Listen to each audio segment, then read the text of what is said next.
Welcome to Up on Game presents Taylor Scouting. Coach Randy Taylor is bringing his 40-plus years of knowledge to you. This is Taylor Scouting. And now, here's Coach Randy Taylor.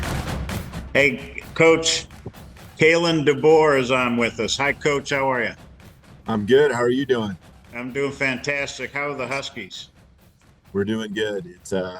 It's crazy how quick time flies, and it wasn't that long ago we were playing a bowl game in late December, and all of a sudden you get your phase of workouts in, and we're starting spring ball on Monday. So the guys are excited, ready to take that next step, and it's been a fun off season as we build momentum towards the fall of 2023. So what I will do is we'll talk about that, and I'm great to catch you before you get into spring ball. I know that's a crazy time. The thing I need to do here is just a little bit of business and introduce myself. This is Coach Randy Taylor, the Taylor Scouting Podcast on Up on Game Network. Up on Game presents, and I've been doing this for 40 some years. My background is in evaluating and coordinating recruiting. This show is going to be about education, about teaching. We had a women's clinic coach. We've done JC coaches. We've had recruiting guys, agents. So what we're trying to do is educate everybody on this whole process. My 40 plus years at UCLA, Minnesota, Illinois, and UNLV. And I've been involved in every side of this business. So it's Coach Randy Taylor on Up on Game Network. You can rate and review our podcast. You can find Up on Game Presents on iHeartRadio app, Apple Podcast, or wherever you get your podcasts. Follow on social platforms by searching the Up on Game Network, and me on Twitter, rTaylorFB Scout. Okay? And get full episodes of this show on Up on Game Presents on the Up on Game Network and Taylor Scouting. Okay? So I think I got all the business done, Coach. We'll get to the fun stuff here and get you rolling. Coach DeBoer is a longtime friend. He's the head coach at the University of Washington. Coach of the year last year, Coach. Congratulations, brother. Yeah, and I appreciate that. Thank you. It's it's certainly one of those awards that's a team award. Anytime the head coach is getting those type of things, it has to do with the coaching staff and everyone around me, from there on down to the players. And so pretty fortunate to have a great group around me, and we had a heck of a year, and it was a lot of fun. Yeah, that is a team sport, right? You've also been at Fresno State. You had some success there as a head coach. Prior to that, you were an assistant there. You were an assistant at Indiana. I'll go back to your Washington high school days, Sioux Falls, Southern Illinois, Eastern Michigan, where I met you, Fresno State, Indiana, and Coach has always been I don't know if offensive guru is what you're comfortable with, but is an offensive mind, very creative, has given a lot of credit for coaching and directing offenses and quarterbacks. And Coach, what's the difference mindset of a quarterback compared to the rest of your program and how you have to coach them? I think naturally they're the ones that understand that they got to be the poise. They got to be someone who's poised, always under control. I love a guy that can balance that with bringing great energy. Isn't afraid to be out front and be vocal. I think those are the ones that are great in that leadership area. And so I think when it comes to those skill set type things, as far as on the field, I think those are critical factors. And I just love that guy that can be with the guys and can be one of them, can have that relationship and be out front with the offensive line, and can also then just when they need to flip the switch, show that competitive side, and through example, bring a tenacity that we need as a football team, and on the offensive side in particular. Yeah, the young guy Penix, who has been playing for you, was one of those guys. When he's a He is. tough-minded kid. He is, and his story is really, really cool. When you look at all the adversity he's been through and how he's had to fight, that's what I love about him. Like I use the word, he's a fighter, and Yeah. His example that he, his example is just so much about continuing on and staying the course, and but then he's got this personality, where he's just not shy to be out front, and he's really taken on a lot of the celebration, the celebrity status, I guess, that would come along with the success he's had here this last year, all in stride. And it's not something that goes to his head. He realizes what it took to get here, what it took to get to this point, and he continues to work and continues to lead in a way I'm very proud of. Yeah, that's great. It comes across the screen. If you've never met him, you can feel it. As a part of the education here for high school coaches and different folks, I get asked a lot of how do I get into this business? How do I get into college coaching? I'm a high school coach. I'm doing this. What would be your advice to young guys, young women that want to be in college football? Yeah, I think it's I think there's different ways. I think my way is not probably typical of how you get to the point where I'm at the University of Washington now. I was a small college guy as a player, and got a chance to start out at my alma mater at the University of Sioux Falls.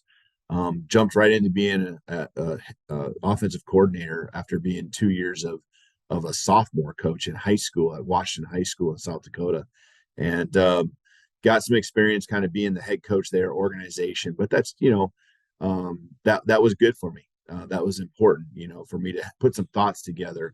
I got thrown into the fire as a coordinator, mainly because of the time I had there as a player, and the relationship I had with the head coach at the time, Bob Young, and his feeling that I had the potential to do what we needed, and he threw me into it. And the best thing he ever did is force me to coach offensive line. I was a wide receiver when I played, and so understanding what took place up there and up front, where it all really happens. And 5 years there as a coordinator, and then 5 years as head coach at the same place. But I see a lot of the guys, and I think at Sioux Falls the network was so small. We had 3 full-time coaches when I was the coordinator there. It was myself, our defensive coordinator, and our head coach. The rest were part-time coaches, and the network was small. And I think a lot of people always get caught up in moving up the ladder, and that really, whether it was being naive to the situation or just not really understanding it, it really wasn't my focus. And I love that about, I guess, my path and my journey. Is my path was just my focus was just on loving what I do, and putting things together was what I loved, whether it be the team or the offense. And I could have stayed there at Sioux Falls forever. That was my mindset. It was not about what's it take to get to the next step. Obviously opportunities come along when you have success, and you look at them and you figure out if that's the best path for you, and especially your family. And as I went through Southern Illinois as a coordinator, Eastern Michigan as a coordinator, Fresno State as a coordinator, Indiana as a coordinator, and it got me a chance to get 10 years of experience being around some other assistant coach or head coaches, 4 in particular, who were phenomenal, all led in a little bit of a different way. And I added that to kind of what I learned as a first-time head coach for 5 years. And I think that was really helpful for me at Fresno State and here at Washington, to apply all those things that I saw and observed and was a part of, and poured into trying to make sure we did things the right way when I got my chance again. The alternative, and not to make the point too long, but the alternative is to get in as a GA, and the network at the higher levels is bigger because there's more coaches on staff, and at some point those coaches all go different directions. Your best resume is, I think the most important thing is the best resume you have is the experience you're putting in and what you're pouring into the program that you're at that time, because that's what you look at as a coach. You think about, okay, this GA is someone that someday is going to be really good. And when I become a coordinator, when I become a head coach, I want this guy on my staff, and he's a guy potentially, I would look to. So different routes and different ways to get there. But I'm proud of my journey. I think it's been a big part of why, we've been successful here the last few years as I've been a head coach. 3 national championships at Sioux Falls. That's a heck of an NAIA career, and you had a great 5 years there with the record you had. I want to ask you a little bit more about the role as a head football coach, but let me ask one quick question about the getting into the business. Do you suggest these high school coaches go to camps and clinics and do all of this work around the college coaches to get their ear along, as well as be successful and good at your job?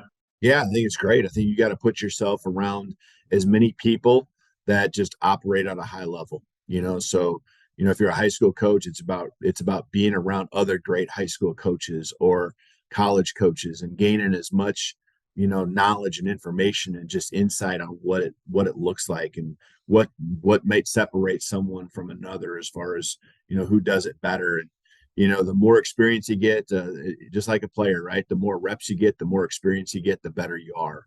And as you're doing that, you're building a network. And so I just think that you're building relationships, and it isn't about always necessarily building a relationship with a head coach.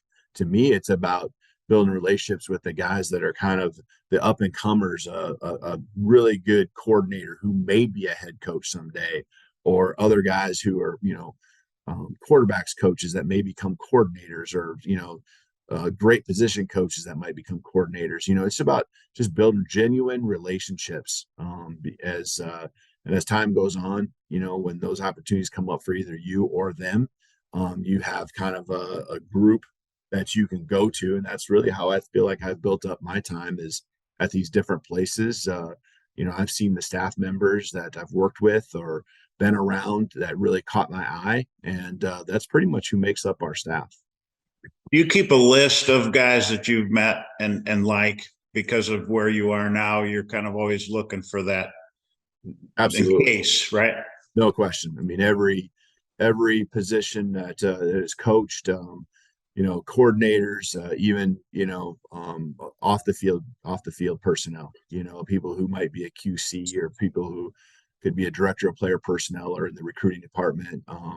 Even onto like video staff, which I think is a huge part of our sport, and teaching. So I definitely have had that for 10 years, 12 years, ongoing, continue to build it, look at it, edit it as different people move into different positions, kind of have a depth chart, I guess, so to speak, of coaches that, I've come in contact with or am really, really impressed with. Yeah. As the head football coach, how do you see your role? I mean, is your head football coaching role philosophy? I think most important, it's my job to set the standard as far as, like what the expectations are. What really happens is truly what the standard is. The expectations aren't the standard, is what's happening in your program is the standard. And so those expectations, I think facilitating an environment that is just about, winning and has a winning feel to it, has a good vibe, just, laying that framework out, as far as an organization. And so everyone truly understands what their jobs are as staff members. I think those things are all critical, to my job. Because if I have unclear expectations of players or coaches or staff members, then they really don't know the direction that we should be going. But setting the culture, and really focused on that, I think is a big piece of success in general, and it starts with me. Yeah, it's coaching the coaches, right? Yeah, that's always a part of that role. no question. I mean, we're going through, end of the year evals here in February, and for everyone on and off the field. And I think that communication back and forth, isn't just about the end of the year eval. It's more about just, it's more about kind of, setting the goals and kind of understanding what we need to do better and really communicating that. But year round, that's what you're trying to do, right? If you're really in it to be the best and have your organization be the best, you're willing to be, you should be willing to be allowed to have someone be critical of how you do things. And I try to again facilitate that environment where you don't have to get defensive when maybe there's someone saying, hey, you could do this or try this, and we all have our reasons why we do things, and sometimes there's always just a little way to tweak it to make it better. Leadership is obviously a key part of it. Do you have key leadership principles that you follow? Yeah, I think, I mean, to me, it starts with just, being consistent. I think consistency, is the number one thing. Just however I go, I feel is how our staff goes and how our players go. And so, they need to know that every day, I'm going to be consistent in, my emotions and just, the effort and energy and attitude that I bring, because that's what I'm asking out of them. And if I'm not, showing that and consistent and leading by example that way, how can I ask anyone else to do the same thing? I think that's where it starts. The really leadership starts with right integrity, and, kind of who you are when really no one's looking, and no one's paying attention. I think deep down inside whether you're leading the right way or not.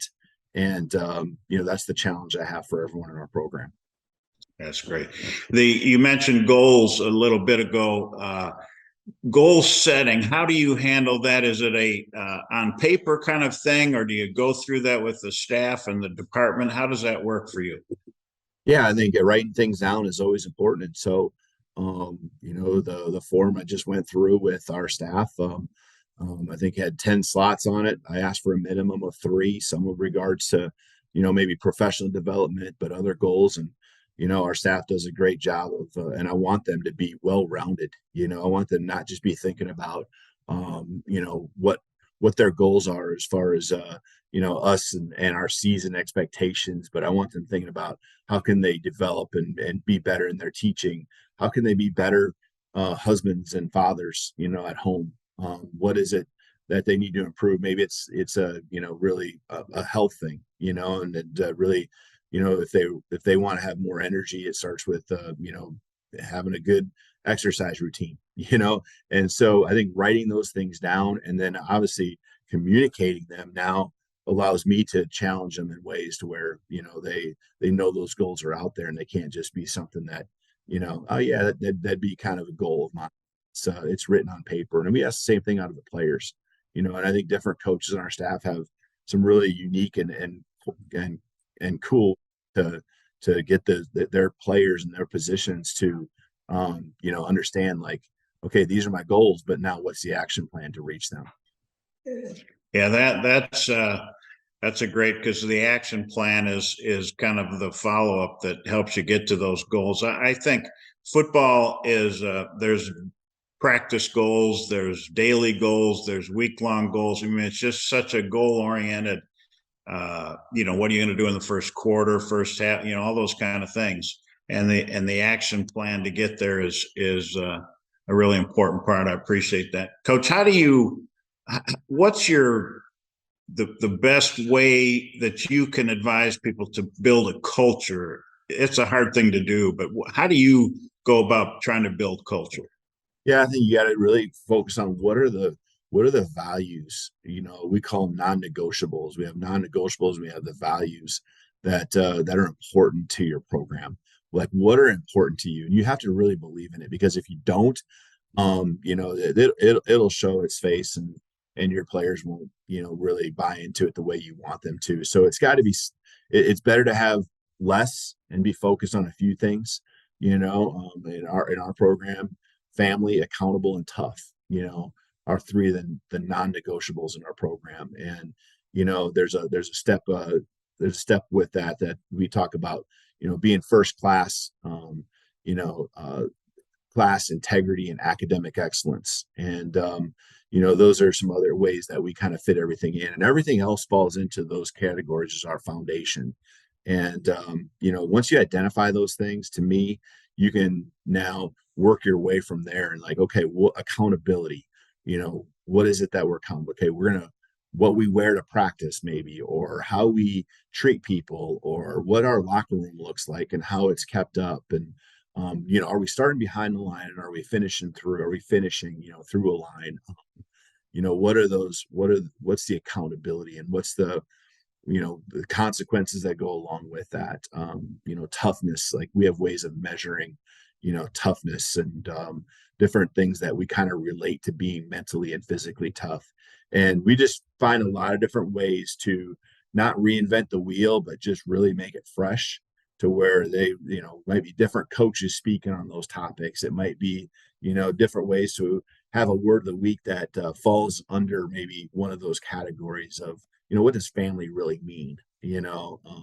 What is the different things that fall into being first class, and so that's, I think, when it comes to your culture, it's built off of the things that are most important to you, and that's your core values, and in our case, what we call non-negotiables.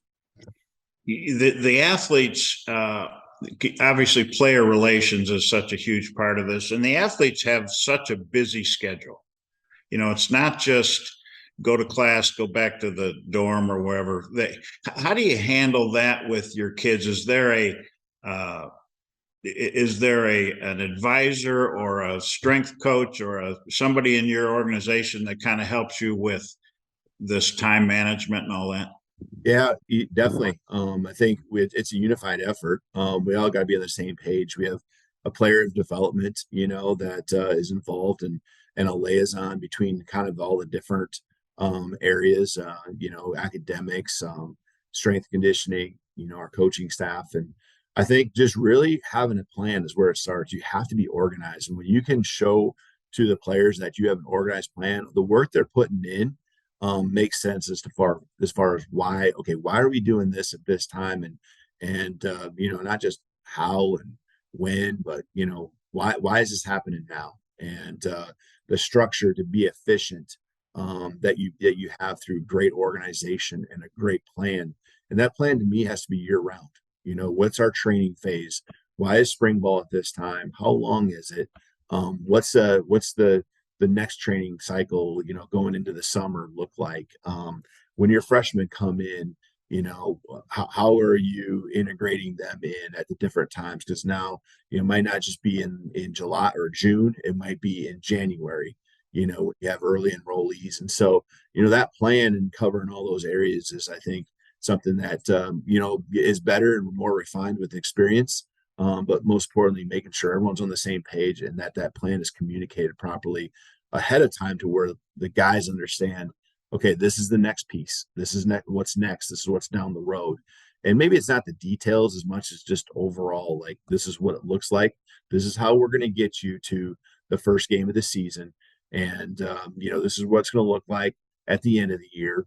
And, how it starts all over. You never take that for granted. And, you start from scratch each and every year, because the dynamics change there as well. Yeah.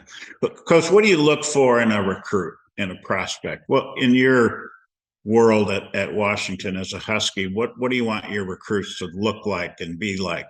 Yeah, I mean, we're trying to, just think just like everyone, you say it, but what does it really mean? You want different ways to say it, right? The best and the brightest. You want the guys that are the best players, but have the best that also have the best character.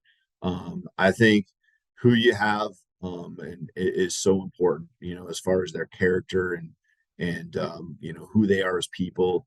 I know in the end you're going to face adversity at some point, and the guys that will buy into how each other, that are selfless type people, have that toughness about them. I think really understanding that the guys you're bringing in, and those character traits are so huge. And there's a lot of really talented players that are out there. I mean, super talented players. And so, I think that's one thing, is like, what's the fine line between this guy and another one, and then crossing that over with the character piece. And that's the difference sometimes on why you might go a certain direction with one player versus another, is just, hey, this guy really fits who we are, and I think he'd really love living here in Seattle, and thrive under this coach or under our program and all the expectations we have. Maybe the academic fit is just perfect, and that, hey, he's going to be bought in above and beyond just the football piece as well. So I think those are the fine lines and the things you have to all take into consideration as you're trying to narrow down and really, figure out who you want to, be very aggressive and attack as far as the recruitment process. Yeah, I always think about in recruiting, you got to look for, is he a football player or is he just a runner or a looks the part kind of guy compared to all those other things. That's where you guys make your money, is finding those kids. Okay, so wrap this up, Coach. I appreciate you being on. What should we look for from the Huskies, baby? What do we got to look for? Well, I mean, like I said earlier, we're really excited about this upcoming season. We graduated 14 players, 11 were scholarship, and that's not a huge class. And there's a couple really key integral players, that are leaving, that got invited to the combine and got a future beyond college, playing in the NFL. But we really have, I think, built our culture to where, first of all, guys are excited about being here, and they know they're being developed. We had, anywhere from 6 to 8 guys that you could really make an argument would have been drafted and had the option to stay or go. And every single one of those guys decided to return for another season here. And I think that just says a lot about our coaching staff and, how these players in our team are feeling like they're being developed, and what that will lead to as far as next year and the opportunity to be higher up on with their draft stock and status, and how that leads to financially a better number as well too. So we're excited about the return of many of these guys. There's always areas that we're really trying to focus on, some key areas to make sure we really are shored up, but we have high expectations and we stick to our guns as far as making sure that we really just focus on the process, and that we have a relentless pursuit of continuous improvement each and every time we get an opportunity to do that every single day. And because of that mindset and really being focused on that a year ago, I think that's why we took the steps we did throughout the entire year and the season. And I think that we have the right guys that are continuing to buy into that and have shown that through winter workouts, and they're so fired up about spring ball and can't wait to see them flying around. I just know that we're just going to continue on from where we left off in December. So expecting a big year. Got to always catch a few breaks in there, right, in the close games, which there's going to be some, and you got to stay healthy, keep your key players out there on the football field. But we're really excited about the vibe and the momentum that we're going to continue to carry on. Who are the guys that'll be at the combine that I should watch? You'll have Jackson Kirkland and Henry Bainafalu, both offensive linemen, played left guard and right guard for us last year. And those were two guys that a year ago came back. Really they were ready to move on to the draft a year ago, and in the end chose to stick around and stay. And he played a huge, the impact our offensive line had on our success as not just an offense, but a team. They set the tone, and those two guys in particular were great leaders for us. Gave up 7 sacks the entire year and 0 sacks at home. And so, that started with those guys up front. Yeah, it always does, right, Coach? That's right. Hey, buddy, I appreciate you being on with me today and on with Taylor Scouting and Up on Game Network. I love the setting at Washington. Been there a couple times as on the staff at other places. and you've got a great place, and I'm sure that great things are coming. I'm predicting 11-0, 12-0. I don't know how many games, 14-0, whatever you're going to be. I'm undefeated season for the Huskies. All right. I appreciate you, Randy. Yeah, thanks for having me on. You got it. Thanks for coming on. And we'll close it up now with thank everybody for watching us. Remind everybody to subscribe to Up on Game Presents on the iHeartRadio app, Apple Podcasts, wherever you get your podcasts. Rate and review us. Follow us on all our social platforms by searching Up on Game Network. Follow me on Twitter at @RTaylorFBScout. And full episodes of Taylor Scouting are on YouTube on Up on Game Network. All right, we got the business done, Coach. Good luck, brother. I appreciate you. Thanks for coming on with me. You bet. My pleasure, Randy. All right, take care.